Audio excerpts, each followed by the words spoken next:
welcome back to News TV84 break ਤੋਂ ਬਾਅਦ ਹੁਣ ਅਸੀਂ ਗੱਲਬਾਤ ਕਰਦੇ ਹਾਂ ਸਰਦਾਰ ਸੁਖਦੇਵ ਸਿੰਘ ਜੀ ਨਾਲ media personality from Toronto Canada ਜਿਹੜੇ ਕਿ ਇਸ ਵੇਲੇ ਸਾਨਾ ਫੋਨ ਲਾਈਨ ਤੇ ਜੁੜ ਚੁੱਕੇ ਨੇ।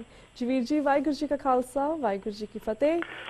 हाँ जी ਤੁਹਾਨੂੰ ਰੀਤ ਜੀ ਤੇ TV84 ਜਿੰਨੇ ਵੀ ਦਰਸ਼ਕ ਸਾਡੇ ਇੱਥੇ ਕੈਨੇਡਾ ਚ ਤੇ ਵਰਲਡ ਵਾਈਡ ਆਨਲਾਈਨ ਦੇਖ ਰਹੇ ਨੇ ਉਹਨਾਂ ਸਭ ਨੂੰ ਅੱਜ ਖਾਲਸਾ ਪੰਥ ਦੇ ਸਾਜਨਾ ਦਿਵਸ ਦੀ ਵੀ ਬਹੁਤ ਬਹੁਤ ਵਧਾਈ ਅਤੇ ਵਾਹਿਗੁਰੂ ਜੀ ਕਾ ਖਾਲਸਾ ਵਾਹਿਗੁਰੂ ਜੀ ਕੀ ਫਤਿਹ। ਵੀਰ ਜੀ ਅਸਲ ਅਸੀਂ ਵੱਖ-ਵੱਖ ਮੁੱਦਿਆਂ ਦੇ ਉੱਪਰ ਗੱਲਬਾਤ ਕਰਾਂਗੇ ਪਰ ਜਿਸ ਤਰ੍ਹਾਂ ਅਸੀਂ ਗੱਲ ਕੀਤੀ ਕਿ ਅੱਜ ਖਾਲਸਾ ਸਾਜਨਾ ਦਿਵਸ ਹੈ ਇਸ ਦੇ ਉੱਪਰ TV84 ਦੀ ਪੂਰੀ ਟੀਮ ਵੱਲੋਂ ਅਸੀਂ ਤੁਹਾਨੂੰ ਤੇ ਤੁਹਾਡੇ ਪਰਿਵਾਰ ਨੂੰ ਵੀ ਵਧਾਈ ਦਿੰਦੇ ਹਾਂ ਤੇ ਵੀਰ ਜੀ ਇਸ ਨਾਲ ਅਸੀਂ ਆਪਣੇ ਦਰਸ਼ਕਾਂ ਨੂੰ ਇਹ ਵੀ ਦੱਸਣਾ ਚਾਹਾਂਗੇ ਕਿ ਕੈਨੇਡਾ ਟੋਰਾਂਟੋ ਦੇ ਵਿੱਚ ਅਪ੍ਰੈਲ ਦੇ ਮਹੀਨੇ ਨੂੰ ਸਿੱਖ ਹੈਰੀਟੇਜ ਮੰਥ ਵਜੋਂ ਮਨਾਇਆ ਜਾਂਦਾ ਹੈ ਜਿਹੜਾ ਕਿ ਟੋਰਾਂਟੋ ਦੀਆਂ ਸਿੱਖ ਸੰਗਤਾਂ ਨੇ ਮਿਲ ਕੇ ਬੜਾ ਹੀ ਸ਼ਲਾਘਾਯੋਗ ਕੰਮ ਕੀਤਾ ਹੈ। So we want to share that as well with our ਦਰਸ਼ਕਾਂ ਦੇ ਨਾਲ।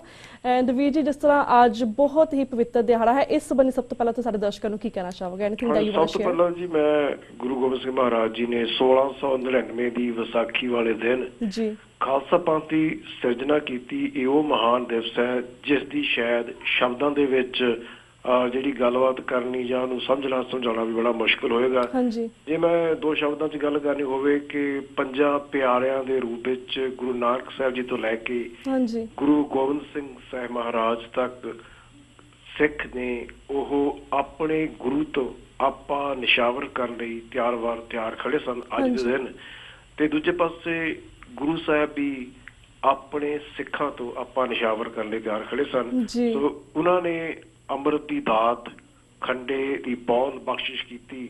ਉਸ ਤੋਂ ਬਾਅਦ ਗੁਰੂ ਸਾਹਿਬ ਨੇ ਖੁਦ ਖੰਡੇ ਦੀ ਬਹੁਤ ਬਖਸ਼ਿਸ਼ ਕੀਤੀ। ਸੋ ਇਹ ਆਪਣੇ ਆਪ ਵਿੱਚ ਬਹੁਤ ਵੱਡਾ ਅਲੌਕਿਕ ਨਜ਼ਾਰਾ ਹੋਏਗਾ ਜਿਸ ਨੂੰ ਸ਼ਾਇਦ ਸ਼ਬਦਾਂ ਦੇ ਨਾਲ ਆਪਾਂ ਜੇ ਗੱਲਬਾਤ ਕਰਨ ਲੱਗੀ ਜਾਂ ਜਦੋਂ ਇਹਨੂੰ ਫੀਲ ਹੀ ਕੀਤਾ ਜਾ ਸਕਦਾ ਸਾਡੇ ਵਾਸਤੇ ਸਾਡੀ ਕੌਮ ਵਾਸਤੇ ਹਰ ਕਿਸਮ ਦੀ ਗੁਲਾਮੀ ਹਰ ਕਿਸਮ ਦਾ ਡਰ ਭੈ ਦੂਰ ਕਰਨ ਵਾਲਾ ਤੇ ਸਭੇ ਸਾਂਝੀ ਵਾਲ ਸਦਾਇਨ ਜਬ ਲਗ ਖਾਲਸਾ ਰਹੇ ਨਿਆਰਾ ਤਬ ਲਗ ਤੇਜ ਦਊ ਮੈਂ ਸਾਰਾ ਜਬ ਇਹ ਕਹਿ ਵਿਪਰਨ ਕੀ ਰੀਤ ਮੈਂ ਨਾ ਕਰੋ ਇਨਕੀ ਪ੍ਰਤੀਤ। ਗੁਰੂ ਸਾਹਿਬ ਨੇ ਇੱਕ ਨਿਰੋਲ ਨਿਰਮਲ ਪੰਥ ਚਲਾਇਆ ਜਿਸ ਦੀ ਨੀਂਹ ਗੁਰੂ ਨਾਨਕ ਪਾਤਸ਼ਾਹ ਨੇ ਰੱਖੀ ਸੀ। ਅੱਜ ਦੇ ਦਿਨ ਜਿੱਥੇ ਪੰਜਾਬ ਦੀ ਧਰਤੀ ਤੇ ਪੰਜਾਬ ਤੋਂ ਬਾਹਰ ਵਸਦੇ ਖਾਲਸਾ ਪੰਥ ਨੇ ਬੜੀ ਸ਼ਰਧਾ ਪਿਆਰ ਦੇ ਨਾਲ ਇਸ ਦਿਵਸ ਨੂੰ ਮਨਾਇਆ। ਸਾਡੇ ਵੀ ਟੋਰਾਂਟੋ ਅਤੇ ਟੋਰਾਂਟੋ ਦੇ ਆਸ-ਪਾਸ ਅਤੇ ਪੂਰੇ ਕੈਨੇਡਾ ਦੇ ਵਿੱਚ ਸਾਰੇ ਗੁਰਦੁਆਰਾ ਸਾਹਿਬ ਵਿੱਚ ਅਜੇ ਵੀ ਮਨਾਇਆ ਜਾ ਰਿਹਾ। ਆਪਣੇ ਵੈਸਟ ਕੋਸਟ ਦੀ ਗੱਲ ਕਰੀਏ ਅਤੇ ਸਾਡੇ ਕੈਨੇਡਾ ਦੇ ਪ੍ਰਧਾਨ ਮੰਤਰੀ ਇੱਥੇ ਦੇ ਜਿਹੜੇ ਪ੍ਰੀਮੀਅਰ ਨੇ ਅਤੇ ਮੇਅਰਜ਼ ਨੇ ਉਹਨਾਂ ਨੇ ਇੱਕ ਰਲ ਕੇ ਵੱਖ-ਵੱਖ ਨਿਊਜ਼ਪੇਪਰ ਦੇ ਵਿੱਚ ਫੁੱਲ ਪੇਜ ਐਡ ਜਿਹੜੀ ਗ੍ਰੀਟਿੰਗ ਐਡ ਹੈ ਉਹ ਵੀ ਲਗਾਈ ਹੈ ਮੈਸੇਜ ਕਰਨ ਲਈ। ਅਤੇ ਕੈਨੇਡਾ ਦੇ ਪਾਰਲੀਮੈਂਟ ਦੇ ਵਿੱਚ ਵੀ ਟਿਮ ਉੱਪਲ ਉਹਨਾਂ ਨੇ ਜਿਹੜਾ ਇਹ ਗ੍ਰੀਟਿੰਗ ਮੈਸੇਜ ਸੀ ਵਿਸਾਖੀ ਦੇ ਵਧਾਈਆਂ ਵਾਲਾ ਕੁੱਲ ਮਿਲਾ ਕੇ east coast to west coast ਸਾਰੇ ਕੈਨੇਡਾ ਦੇ ਵਿੱਚ ਮਨਾਇਆ ਜਾ ਰਿਹਾ। ਸਭ ਨੂੰ ਬਹੁਤ ਬਹੁਤ ਵਧਾਈ ਹੈ ਇਸ ਖਾਲਸਾ ਪੰਥ ਦੇ ਸਾਜਨਾ ਦਿਵਸ ਦੀ ਜਿੱਥੇ ਅਸੀਂ ਇੱਕ ਦੂਜੇ ਨੂੰ ਵਧਾਈਆਂ ਦੇਣੀਆਂ ਨੇ ਆਪਣੇ ਕੰਮਾਂ ਕਾਰਾਂ ਦੇ ਲਈ ਕਾਰ ਵਿਹਾਰ ਪਰਿਵਾਰ ਦੀ ਚੜ੍ਹਦੀ ਕਲਾ ਦੀ ਅਰਦਾਸ ਕਰਨੀ ਆ। ਉੱਥੇ ਅਸੀਂ ਜਿੱਥੇ ਗੁਰੂ ਨਾਲ ਇੱਕ ਕਦਮ ਹੋਰ ਅੱਗੇ ਤੁਰਨ ਦੀ ਕਮਿਟਮੈਂਟ ਕਰਨੀ ਹੈ। ਕੋਈ ਦਸਤਾਰ ਨਹੀਂ ਸਜਾਉਂਦਾ ਉਹਨੂੰ ਦਸਤਾਰ ਸਜਾਉਣੀ ਚਾਹੀਦੀ ਹੈ। ਜੇ ਕਿਸੇ ਨੇ ਕੇਸ ਰੱਖਣ ਨੂੰ ਕੇਸ ਰੱਖਣੀ ਚਾਹੀਦੀ। ਜੇ ਕਿਸੇ ਨੇ ਖੰਡੇ ਦੀ ਪੌਲ ਨਹੀਂ ਤਾਂ ਉਸਨੂੰ ਖੰਡੇ ਦੀ ਪੌਲ ਲੈਣੀ ਚਾਹੀਦੀ ਆ। ਅਸੀਂ ਪੜ੍ਹਦੇ ਹਾਂ ਕਿ ਰਾਜ ਕਰੇਗਾ ਖਾਲਸਾ ਆਦਿ ਰਹੇ ਨਾ ਕੋਈ। ਅੱਜ ਦੇ ਦਿਨ ਸਾਨੂੰ ਆਪਣੀ ਕੌਮ ਅਤੇ ਧਰਮ ਦੀ ਚੜ੍ਹਦੀ ਕਲਾ ਲਈ ਖਾਲਸੇ ਰਾਜ ਦੀ ਜਿਹੜੀ ਅਰਦਾਸ ਵੀ ਕਰਨੀ ਚਾਹੀਦੀ ਹੈ ਕਿ ਅਸੀਂ ਇਸ ਲਈ ਉਦਮ ਕਰੀਏ ਉਪਰਾਲੇ ਕਰੀਏ ਤਾਂ ਸਾਡੇ ਕੌਮ ਦਾ ਜਿਹੜਾ ਘਰ ਹੈ ਉਹ ਖਾਲਿਸਤਾਨ ਬਣੇ। ਕਿਉਂਕਿ ਜਿਹਨਾਂ ਕੌਮਾਂ ਦੇ ਕੋਲ ਆਪਣੇ ਦੇਸ਼ ਹੁੰਦੇ ਨੇ ਡਿਸੀਜਨ ਮੇਕਿੰਗ ਸਟਰਕਚਰ ਹੁੰਦੇ ਨੇ ਦੁਨੀਆ ਤੇ ਉਹੀ ਤਰੱਕੀ ਕਰਦੀਆਂ। ਤੇ ਆਪਾਂ ਮੋਦੀ ਦੀ ਉਦਾਹਰਨ ਲੈ ਲਈਏ ਗੱਲ ਇਹ ਵੀ ਕਰਦੇ ਆ ਮੋਦੀ ਦੇ ਕੋਲ ਰਾਜ ਆਇਆ ਜਦੋਂ ਇਹਦੇ ਕੋਲ ਸਿਰਫ ਚੀਫ ਮਿਨਿਸਟਰ ਸੀ ਗੁਜਰਾਤ ਦੇ ਕਤਲੇਆਮ ਕਰਕੇ ਆਪਣੇ USA ਤੇ ਹੋਰ ਦੇਸ਼ਾਂ ਵਿੱਚ ਆਉਣ ਦੀ ਆਗਿਆ ਨਹੀਂ ਸੀ। ਸੋ ਇਹ ਰਾਜ ਸ਼ਕਤੀ ਹੈ ਜਿਹੜੀ ਬੰਦੇ ਨੂੰ ਗਾਹਾਂ ਤੋਰਦੀ ਹੈ। ਜੀ ਬਿਲਕੁਲ ਬਿਲਕੁਲ। ਤੇ ਵੀਰ ਜੀ ਹੁਣ ਅਸੀਂ ਬਾਕੀ ਵਿਸਨ ਮੁੱਦਿਆਂ ਦੇ ਉੱਪਰ ਵੀ ਗੱਲਬਾਤ ਕਰਾਂਗੇ। ਜਿਸ ਤੁਸੀਂ ਮੋਦੀ ਦੀ ਗੱਲ ਕੀਤੀ ਐਜ਼ ਯੂ ਨੋ ਕਿ ਮੋਦੀ ਨੇ ਅੱਜ 14 ਅਪ੍ਰੈਲ ਨੂੰ ਕੈਨੇਡਾ ਆਉਣਾ ਸੀਗਾ ਬਟ ਸਮਹਾਉ ਸਿੱਖ ਗੈਦਰਿੰਗ ਤਾਂ ਰੈਡੀ ਸੀ ਏਅਰਪੋਰਟ ਦੇ ਕੋਲ ਪਰ ਸੁਣਨ ਵਿੱਚ ਆਇਆ ਕਿ ਮੋਦੀ ਦੀ ਫਲਾਈਟ ਡਿਲੇ ਹੋ ਗਈ ਸੀ। ਵਾਟ ਐਗਜ਼ੈਕਟਲੀ ਹੈਪਨਡ ਓਵਰ ਦੇਅਰ? ਹਾਂਜੀ ਮੋਦੀ ਹੁਣ ਇੱਥੇ ਪਹੁੰਚ ਚੁੱਕਾ ਕੈਨੇਡਾ ਦੇ ਵਿੱਚ ਤੇ ਉਹਦੀ ਅੱਜ ਅਫੀਸ਼ੀਅਲ ਵਿਜ਼ਿਟ ਸ਼ੁਰੂ ਹੋ ਚੁੱਕੀ ਆ ਅਤੇ ਆਪਣੇ ਟੋਰਾਂਟੋ ਤੋਂ ਮੌਂਟਰੀਅਲ ਤੋਂ ਆਟਵਾ ਤੋਂ ਸਿੱਖ ਕਿਉਂਕਿ ਉੱਥੇ ਬੜੀ ਵੱਡੀ ਗੈਦਰਿੰਗ ਤਾਂ ਨਹੀਂ ਸੀ ਹੋਣੀ ਕਿਉਂਕਿ ਅੱਜ ਦਾ ਜਿਹੜੀ ਵੱਡੀ ਗੈਦਰਿੰਗ ਹੈ ਉਹ ਟੋਰਾਂਟੋ ਦੀ ਦਿੱਲੀ ਤੇ ਹੋਏਗੀ। ਉੱਥੇ ਸਿੱਖ ਪਹੁੰਚੇ ਹੋਏ ਸਨ।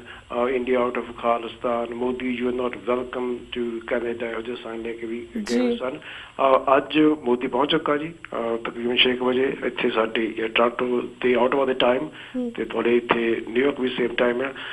ਤੇ ਮੋਦੀ ਦਾ ਅੱਜ ਕੱਲ੍ਹ ਸਵੇਰ ਨੂੰ ਆਟਵਾ ਤੇ ਉਸ ਤੋਂ ਬਾਅਦ ਸ਼ਾਮ ਨੂੰ ਟੋਰਾਂਟੋ, ਤਾਂ ਫਿਰ 16 ਨੂੰ ਜਿਹੜਾ ਹੈ ਉਹਨੇ ਏਅਰ ਇੰਡੀਆ ਦੀ ਜਿਹੜੀ ਮੈਮੋਰੀਅਲ ਹੈ ਉੱਥੇ ਇੱਕ ਸ਼ਰਧਾਂਜਲੀ ਦੇ ਕੇ ਬਾਅਦ ਵਿੱਚ BC ਜਾਣਾ, ਜਿੱਥੇ ਉਹ ਆਪਣੇ ਗੁਰਦੁਆਰਾ ਸਾਹਿਬ ਵੀ ਤੇ ਕੁਝ ਮੰਦਰਾਂ ਵਿੱਚ ਜਾਣ ਦਾ ਵੀ ਪ੍ਰੋਗਰਾਮ ਹੈ।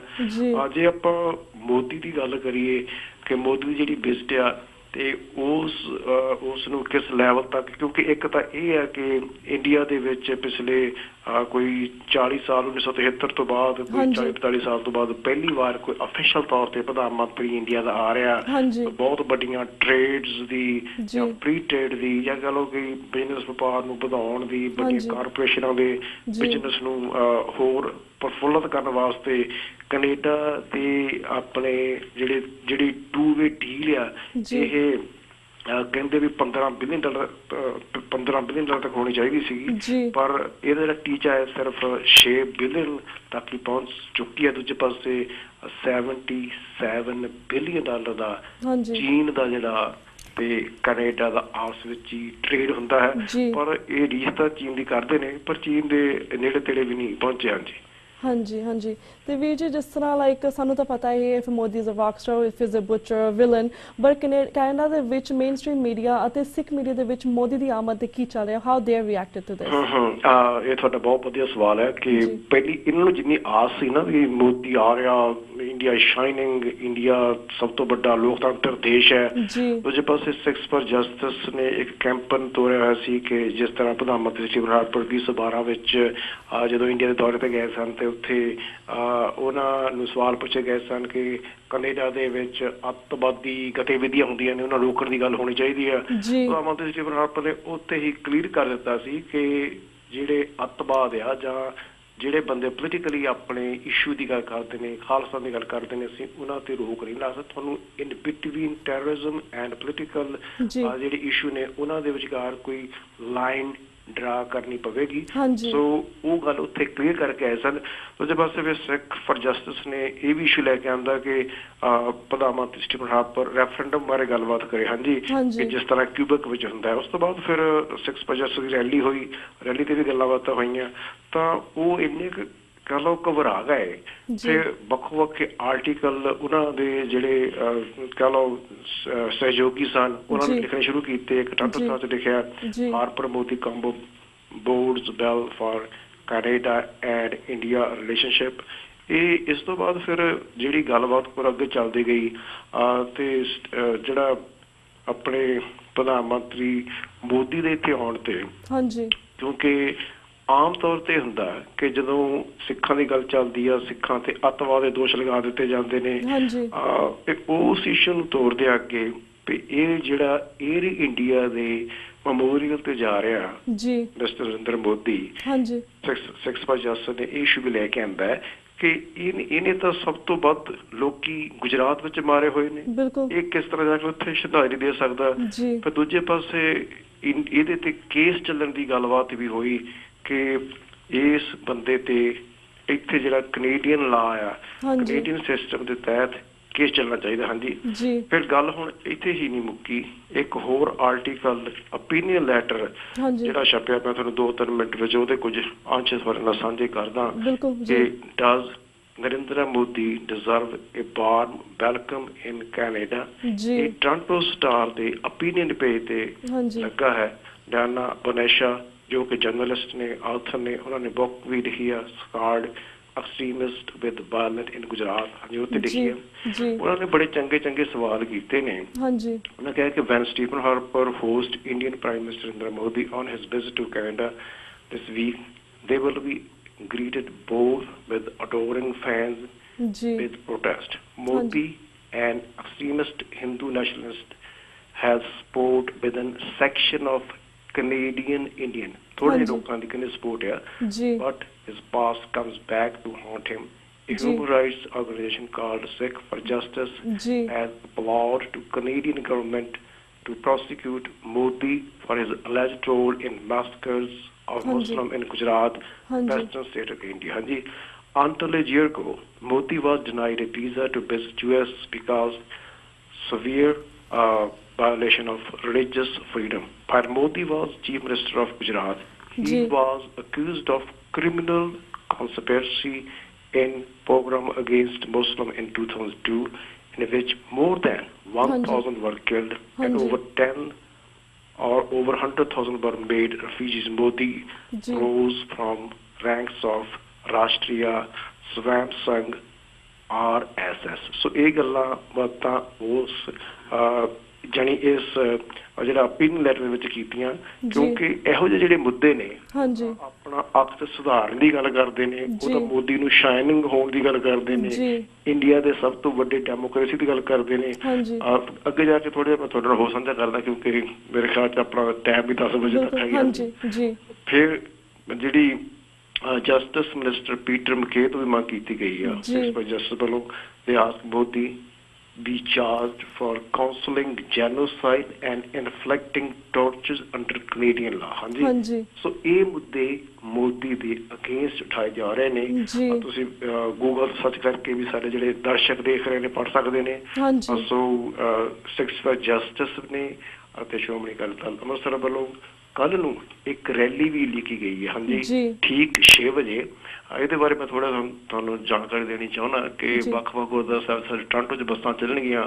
ਮਿਸਿਸਾਗਾ ਗੁਰਦੁਆਰਾ ਸਾਹਿਬ, ਮਾਲਟਨ, ਡਿਕਸੀ, ਰੈਕਸਡੇਲ ਜਿਹੜਾ ਕਿ 27 ਕੈਰੀਅਰ ਤੇ ਆ, ਪੀਟਰ ਰੋਬਿਨਸਨ ਜਿਹੜਾ ਗੁਰੂ ਨਾਨਕ ਮਿਸ਼ਨ ਸੈਂਟਰ ਆ, ਇਸ ਤੋਂ ਬਿਨਾਂ ਜਿਹੜੇ ਬਰੈਂਪਟਨ ਦੇ ਦੂਜੇ ਗੁਰਦੁਆਰੇ ਨੇ ਗਲਿਡਨ ਅਤੇ ਰੇਗਨ ਤੇ, ਇਹਨਾਂ ਗੁਰਦੁਆਰਾ ਸਾਹਿਬਾਨ ਤੋਂ ਬੱਸਾਂ ਚੱਲਣਗੀਆਂ ਜੋਤ ਪ੍ਰਕਾਸ਼ ਗੁਰਦੁਆਰਾ ਸਾਹਿਬ ਤੋਂ ਵੀ 4:30 ਵਜੇ। ਹਾਂਜੀ, ਕੱਲ ਨੂੰ ਰੀਕੋ ਕੋਲਸੀਅਮ ਜਿਹੜਾ ਕਿ CN ਜਿੱਥੇ ਟੋਰਾਂਟੋ ਦਾ ਡਾਊਨਟਾਊਨ ਵਾਲਾ ਨਗਰ ਕੀਰਤਨ ਸ਼ੁਰੂ ਹੁੰਦਾ, ਉਸ ਪਲੇਸ ਦੇ ਵਿੱਚ ਰੀਕੋ ਕੋਲਸੀਅਮ ਹੈ। 6 ਵਜੇ ਮੋਦੀ ਉੱਥੇ ਪਹੁੰਚ ਰਿਹਾ। ਉੱਥੇ ਬਹੁਤ ਵੱਡੀ ਗੈਦਰਿੰਗ ਹੋ ਰਹੀ ਆ, ਸਿੱਖ ਫਰੀडम ਰੈਲੀ। ਹਾਂਜੀ, ਸੋ ਸਿੱਖ ਆਪਣੀ ਫਰੀडम ਦੀ ਗੱਲ ਕਰਦੇ ਨੇ, ਸਿੱਖ ਆਪਣੇ ਹੱਕਾਂ ਦੀ ਗੱਲ ਕਰਦੇ ਨੇ। ਜਿਹੜਾ ਉਹ ਹਰ ਵਾਰੀ ਸਿੱਖਾਂ ਨੂੰ ਅੱਤਵਾਦੀ ਕਹਿ ਕੇ ਭੰਡਦੇ ਸਨ, ਹੁਣ ਇਹ ਜਿਹੜਾ ਅੱਤਵਾਦ ਦਾ ਜਿਹੜਾ ਇਸ਼ੂ ਆ ਉਹਨਾਂ ਵੱਲ ਨੂੰ ਮੁੜ ਰਿਹਾ ਕਿ ਡੈਮੋਕ੍ਰੈਟਿਕ ਢੰਗ ਨਾਲ ਚੁਣਿਆ ਹੋਇਆ ਬੰਦਾ ਇੱਕ ਵਧੀਆ ਦੇਸ਼ ਵਿੱਚ ਜਾ ਕੇ ਇੱਕ ਵਧੀਆ ਸਿਸਟਮ ਨੂੰ ਕਿਤੇ ਹੋਰ ਕਰਪਟ ਨਾ ਕਰੇ। ਹਾਂ ਠੀਕ ਆ, ਬਿਜ਼ਨਸ ਵਪਾਰ ਚੱਲਦੇ ਨੇ, ਇੱਕ ਸਟੇਟ ਗੈਸਟ ਆ, ਉਸ ਨੂੰ ਆਪਾਂ ਬੜਾ ਕੁਝ ਨਹੀਂ ਕਰ ਸਕਦੇ, ਪਰ ਫਿਰ ਵੀ ਜਿਹੜੇ ਸਾਡੇ ਇਸ਼ੂਜ਼ ਨੇ ਉਹ ਹਾਈਲਾਈਟ ਹੋ ਰਹੇ ਨੇ। ਉਲਟਾ ਉਹ ਸਾਨੂੰ ਡੈਮੇਜ ਕਰਕੇ ਜਾਂਦੇ, ਡੈਮੇਜ ਅੱਜ ਉਹਨਾਂ ਦਾ ਹੋ ਰਿਹਾ ਕਿਉਂਕਿ ਉਹਨਾਂ ਦੇ ਜਿਹੜੇ ਹੱਥ ਨੇ ਉਹ ਖੂਨ ਦਾ ਰੰਗੇ ਹੋਏ ਨੇ। ਤੱਥ ਬੋਲਦੇ ਨੇ, ਤੱਥ ਬਿਲਕੁਲ ਝਿਠਲਾਏ ਨਹੀਂ ਜਾ ਸਕਦੇ। ਮੋਦੀ ਜਿੰਨਾ ਕੁ ਸ਼ਾਈਨ ਹੋਣਾ ਚਾਹੁੰਦਾ ਸੀ ਉਨਾ ਸ਼ਾਈਨ ਹੋ ਨਹੀਂ ਸਕਿਆ। ਫਰੈਂਚ ਦੇ ਇੱਕ ਅਖਬਾਰ ਨੇ ਜਿਹੜੀ ਇਹਨਾਂ ਦੀ ਇੰਟਰਵਿਊ ਸੀ ਵੀ ਸਾਡੀ ਬਣੀ ਬਣਾਈ ਕੀਤੀ ਕਰਾਈ ਲਾ ਦਿਓ, ਉਹ ਵੀ ਰਿਫਿਊਜ਼ ਕਰ ਦਿੱਤੀ ਸੀ। ਹਾਂਜੀ ਜੀ, ਥੈਂਕ ਯੂ ਸੋ ਮਚ ਵੀਰ ਜੀ for that information and update. ਕਿਉਂਕਿ ਸਾਡਾ ਹੁਣ ਵਕਤ ਸਮਾਪਤੀ ਵੱਲ ਜਾ ਰਿਹਾ, we don't have enough time to ask you more questions. ਇੱਥੇ ਤੁਹਾਡੇ ਕੋਲ ਇਜਾਜ਼ਤ ਲੈਂਦੇ ਆ। ਵਾਹਿਗੁਰੂ ਜੀ ਕਾ ਖਾਲਸਾ, ਵਾਹਿਗੁਰੂ ਜੀ ਕੀ ਫਤਿਹ। ਵੀਰ ਜੀ ਸਾਰਿਆਂ ਨੂੰ ਖਾਲਸਾ ਤੇ ਬਹੁਤ ਬਹੁਤ ਧੰਨਵਾਦ। ਥੈਂਕ ਯੂ ਜੀ, ਥੈਂਕ ਯੂ ਸੋ ਮਚ ਵੀਰ ਜੀ। ਵਿਊਅਰਸ, ਇਸ ਦੇ ਨਾਲ ਅਸੀਂ ਤੁਹਾਡੇ ਕੋਲ ਇਜਾਜ਼ਤ ਲੈਂਦੇ ਹਾਂ। ਕੱਲ ਮਿਲਾਂਗੇ ਸੇਮ ਟਾਈਮ ਸੇਮ ਸ਼ੋਅ ਤੇ। ਤਦ ਤੱਕ ਲਈ ਵਾਹਿਗੁਰੂ ਜੀ ਕਾ ਖਾਲਸਾ, ਵਾਹਿਗੁਰੂ ਜੀ ਕੀ ਫਤਿਹ।